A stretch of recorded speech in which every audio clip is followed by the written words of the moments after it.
Good day everyone and welcome back to my quick review series for aluminum profile rig accessories.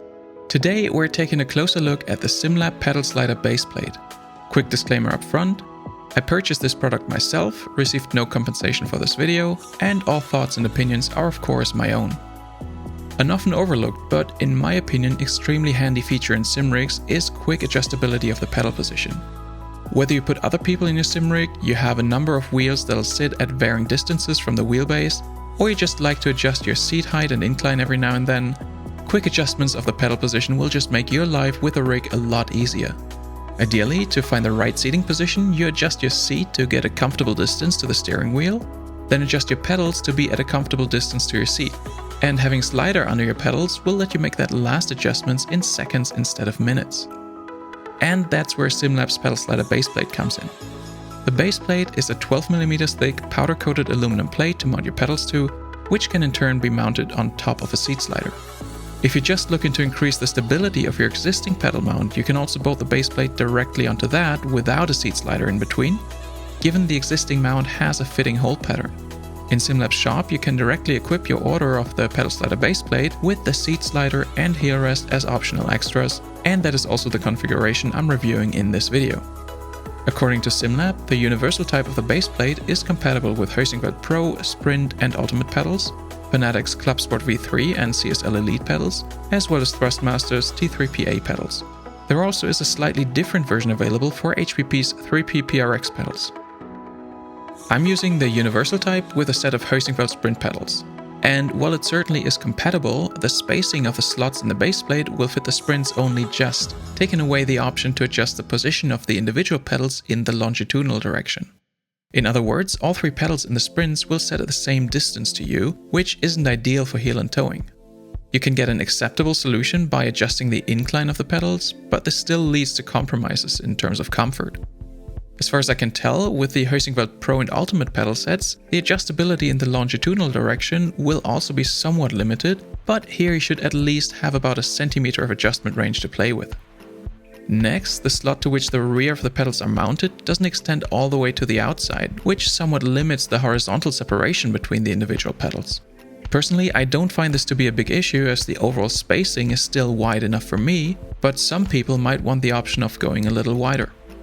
Given the immense popularity of the Hoisingveld pedal sets, I'd ideally like to see some changes made to the plate to better accommodate these pedals, or even a version of the plate made specifically for them. Coming to the heel rest then, this is a 4mm thick aluminum plate which mounts on top of the base plate. It uses 4 countersunk M6 bolts from the top and locking nuts from the bottom.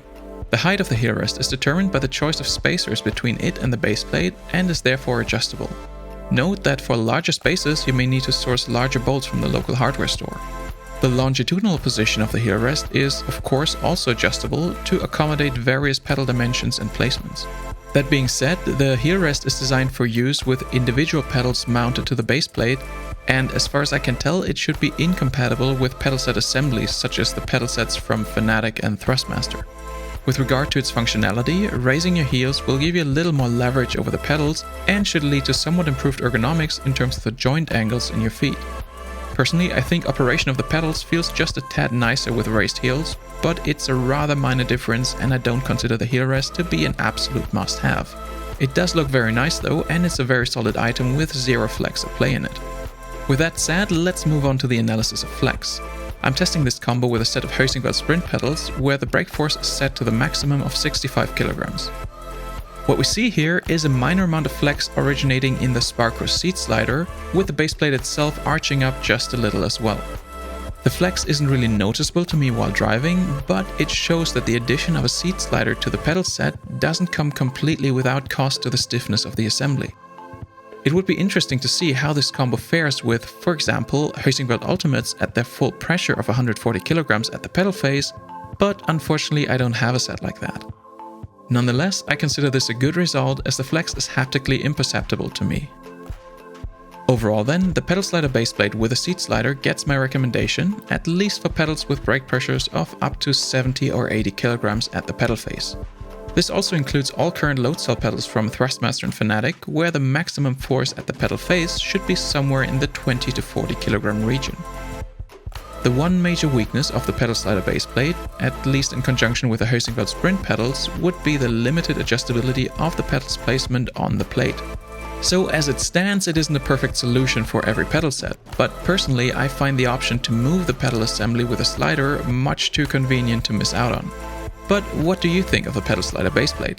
Do you think the added convenience of the slider outweighs the limited adjustability for the individual pedals? Or did you find a better solution for your pedal set? Head down to the comment section to let me know. And while you're down there, feel free to leave a like for this video and subscribe to the channel. Also, don't forget to ring the bell to make sure you won't miss out on future entries in this series. If you want to further support this channel and you're looking for some new sim racing hardware, please consider buying via the affiliate links in the description below.